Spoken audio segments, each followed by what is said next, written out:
Grow your practice, grow your wealth, grow your impact. Find out how to spend less time in the dental chair and more time on the things you love. Welcome back to the Dental Wealth Podcast. You know, I love recording this time of year. This is the part where I think two things need to happen, part of the year. So I'm recording this in November, so mid to late November. And I always love recording at this time of year, and I actually think about this time of year as part of it's almost a rejuvenation. One thing that has to happen is we can't take our foot off the gas. I think one of the things that happens is that people tend to take their foot off the gas about this time of year. The holidays are coming up, right? We can start smelling turkey and all those things. And so people start to take their foot off the gas. I would encourage you, if you're listening to this, don't take your foot off the gas. And in fact, I would actually argue that you'd have to put your foot on the gas even more. And I'll tell you why that is. The results you get are really about 90 days. And that's not a topic, by the way, for today. I've got a topic for you I want to talk about. But I want you to think about this since we're on a podcast, is that, the results you're going to have 90 days from now are really a result of what you do today. Right? And I want you to think about that, probably even write it down. The results you're going to have in 90 days are going to be a result of literally what you do now. And so you have to start thinking now, and it really kind of lead into the topic for today, which is this idea of organizational renewal. And I want to talk about organizational renewal today. And this is a great time to be thinking about that topic. And organizational renewal really has to do with this concept of, is your organization renewing itself at a rate that's faster than the past? I'll say that again. Is your organization renewing itself at a rate that's faster than the past? Now, what do I mean by that? You might listen and say, what does he mean, renewing itself? What I mean is that organizations, all organizations, whether you're in the growth phase or maturity or wherever you're at, you have to be innovating at a rate that's quicker than the past. Let me give you an example of what I mean by that. So let's look at Blockbuster. Well, let's go back to the 90s and maybe early 2000s when Netflix came through. If you actually go back and look at that time, what happened was Blockbuster was not renewing. In other words, it wasn't innovating. They laughed Netflix out of the boardroom, right? They literally had opportunity to buy the company multiple times for a very small amount. What they missed was, it's really critical for you to understand that. What they missed was Netflix had the ability to help the company innovate at a faster rate than the past. And in fact, when you actually start looking at companies, one of the reasons why many acquisitions happen, especially in the tech world, is because of it allows a company to innovate at a fast rate. There's been arguments made about Apple holding on to so much cash. And their argument is that we have to hold on to cash so that we can innovate at a rate that's faster than the past. Because is innovation speeding up or slowing down? It's speeding up, right? Innovation. Here's a question for you. Is innovation in the dental world speeding up or slowing down?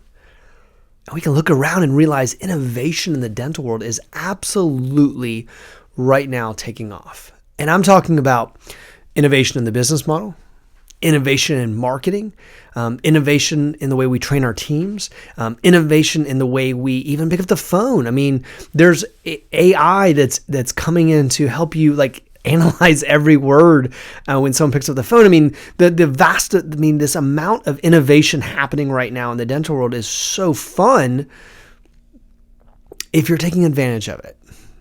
See, if you think about it, if you look at what happens to the life phase of an organization, right? We go into inception, which is the day we start a company, and we get excited. We tend to have a lot of growth at the beginning because people are super excited. For some of you listening, that might have been 30 years ago. For some of you, it was 6 months ago. So we start off with this idea of opening up. We get this excitement.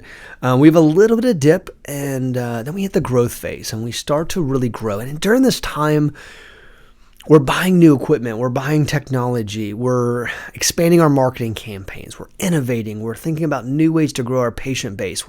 There's excitement, there's usually a younger team, and so there's this constant renewal that's happening in the practice.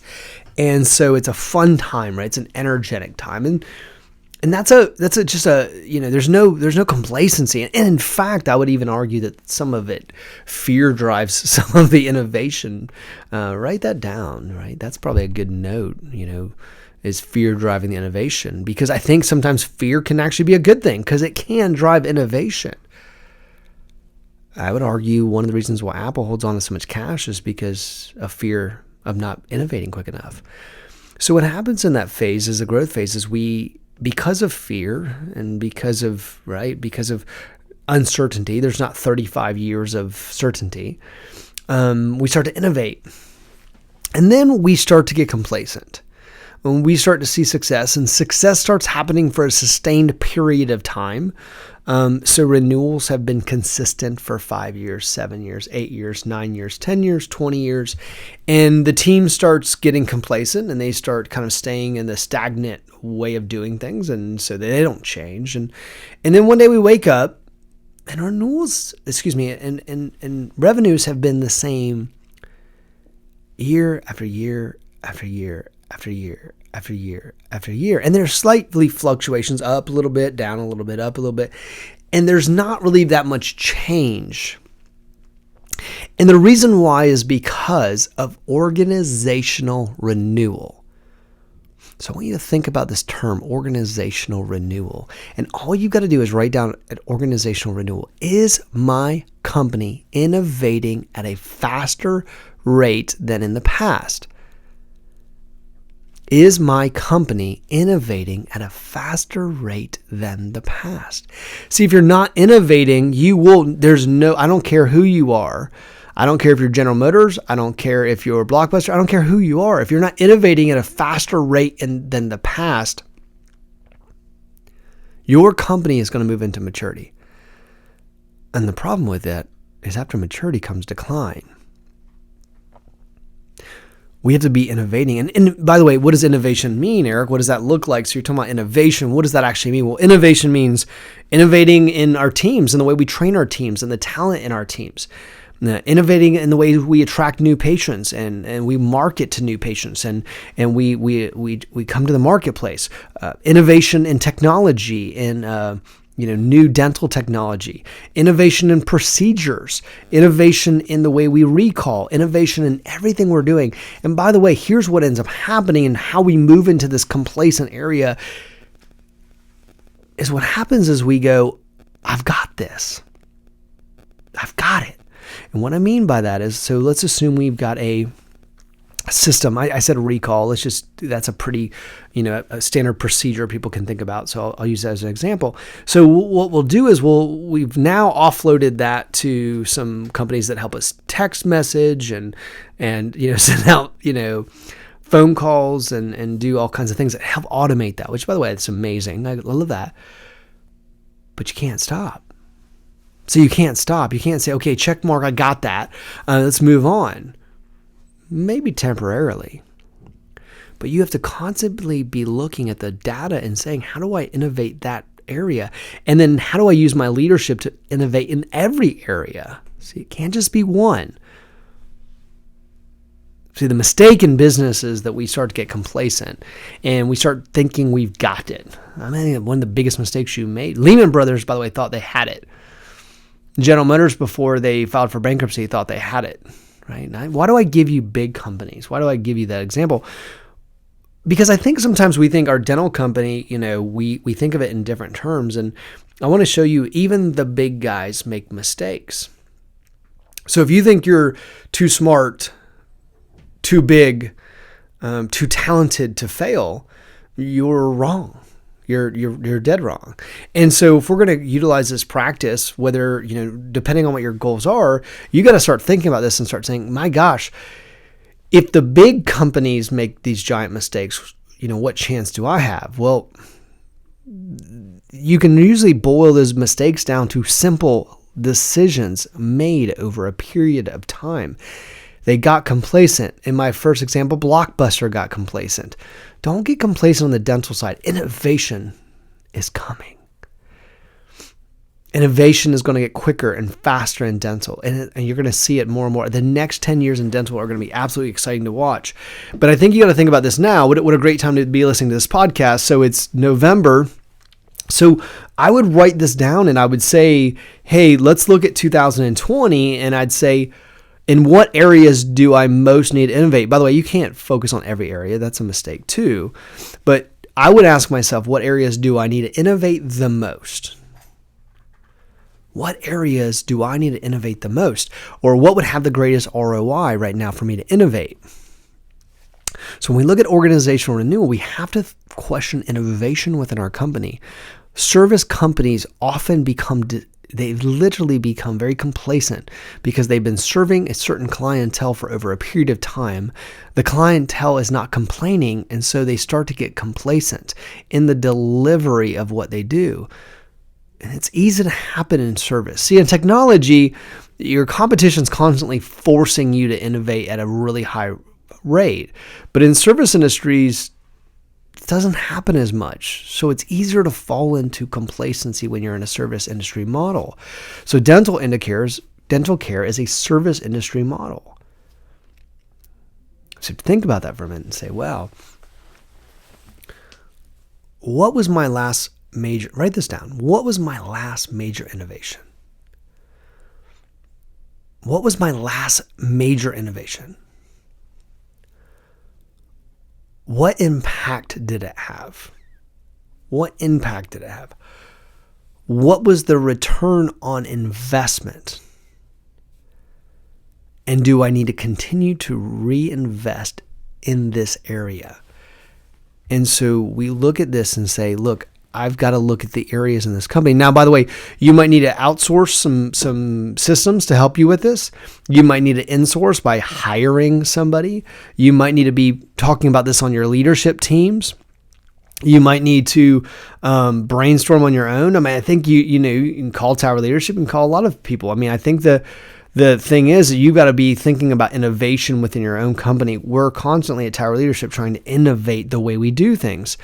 And so we spend a lot of money in tech, and we spend a lot of money in thinking about our platforms and how we can constantly, invest and, renew the way we're doing things. So remember, this is a great time of year to launch.